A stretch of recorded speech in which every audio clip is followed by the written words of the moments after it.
tecnicistas por excelência. Bom, o resultado peca apenas por escasso. O Benfica poderia ter goleado, não goleou. Acabámos o jogo com o credo na boca, mas o Arthur, desta vez, lá nos salvou. Bom, e sem dúvida nenhuma, o Benfica foi realmente um justo vencedor.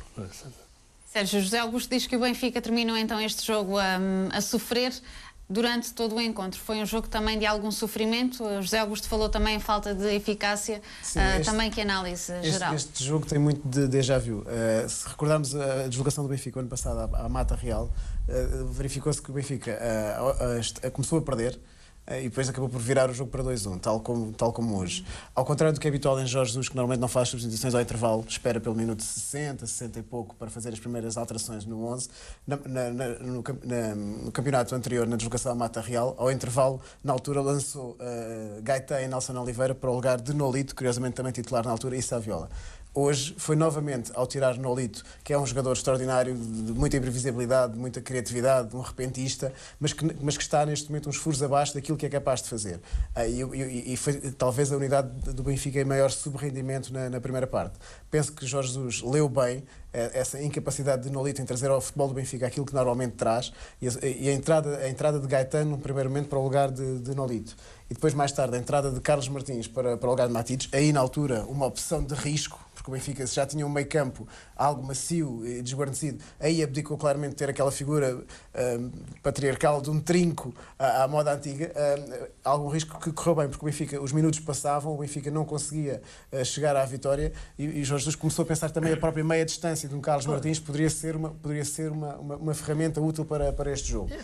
Penso que nas substituições esteve bem, e o Benfica, tal como no ano passado, aqui na Mata Real, acabou depois por se transfigurar por completo da primeira parte. Mas na primeira parte este Benfica foi uma sombra daquilo que pode e deve fazer em função do potencial que tem, e depois para a segunda parte transfigurou-se em função das substituições que fez e da vontade e do querer de realmente virar o jogo. Na segunda parte acumularam-se as oportunidades falhadas, valeu também ao Benfica a clarividência no momento certo de Lima naquele segundo golo. Lima está a aportar a este futebol do Benfica, pode ser realmente uma figura de proa que pode ter algum destaque, ele que parte numa posição como terceiro avançado do Benfica, atrás, na hierarquia, atrás de Cardoso e Rodrigo, mas a verdade é que os minutos que vai acumulando e os golos que vai fazendo criam uma saudável dor de cabeça para Jorge Jesus, para compatibilizar estas unidades na frente, porque este Lima não é só pelos golos que fez hoje e pelo golo que fez em Coimbra, é sobretudo por aquilo que trabalha.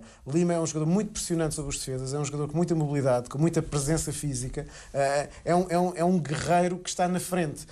Poderia ser perfeitamente uma unidade de meio campo de combate, mas que está ali na frente a incomodar os defesas, e depois disputa muito bem as bolas, consegue sempre preservar a posse de bola quando apertado por um ou dois defesas, e realmente dá uma presença ao ataque do Benfica que o Benfica até agora não tinha. Se lhe juntarmos essas características com a mobilidade que tem muito idêntica à de Rodrigo, mas com uma capacidade atlética maior, pode estar também aqui uma unidade para o que falta desta temporada muito importante. Mas continua-nos a faltar um homem que ponha a ordem naquele meio campo. Pode estar na iminência dele ter aparecido hoje e ter sido lançado na altura para o lugar de Matites. Se Carlos Martins debelar os crónicos problemas físicos que de vez em quando o atormentam, Carlos Martins é neste plantel do Benfica um jogador que pode fazer claramente mais do que uma posição. Ele é por natureza própria, por toda a forma cerebral como pensa o jogo e como executa rápido e aqueles passos que faz a rasgar, tem todas as condições para ser um excelente 10, e nessa altura, tanto que tem sido sempre a sombra de Pablo Aimar quando Pablo Aimar não está disponível ou é lançado no lugar de Pablo Aimar, mas penso que Carlos Martins pode discutir palmo a palmo aquela posição 8 que até há bem pouco tempo estava a ser feita pelo Witzel, pode discuti-la com Enzo Pérez. Enzo Pérez tem sido a aposta ganha de Jesus, tem estado, ele que normalmente era um flanqueador, agora está a jogar mais em zonas interiores, e a verdade é que está a conseguir conciliar a sua criatividade também com uma certa disponibilidade física para defender, como a posição exige, mas penso que Carlos Martins, se Jorge Jesus fizer com ele esse trabalho de apuro tático, de posicionamento, porque Carlos Martins é um jogador que com a bola nos pés só tem olhos para a baliza e para o momento da criação, se houver trabalho tático de Jorge Jesus, e é um ótimo professor, é um mestre da tática,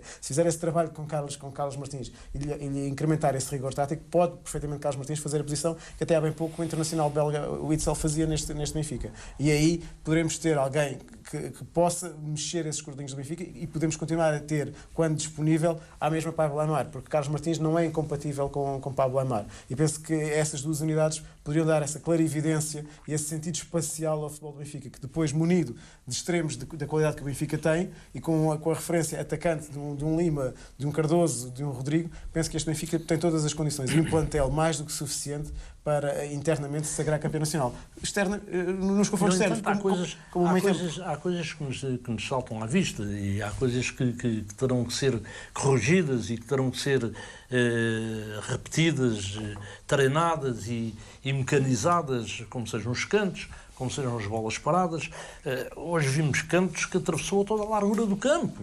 Quer dizer, em jogadores da categoria que o Benfica tem, não se justifica este tipo de jogadas. Houve cantos marcados de um lado ao outro. Não faz sentido. Custa-me realmente ver estas situações. São situações que não estão treinadas, são improvisadas no momento. E isso numa equipa como o Benfica não pode acontecer de maneira nenhuma. Sim, tem que ser corrigido, tem que ser treinado, tem que ser mecanizado, com os vários jogadores que são os intérpretes de... Concordo, mas deixa-me que diga. Eu ficaria.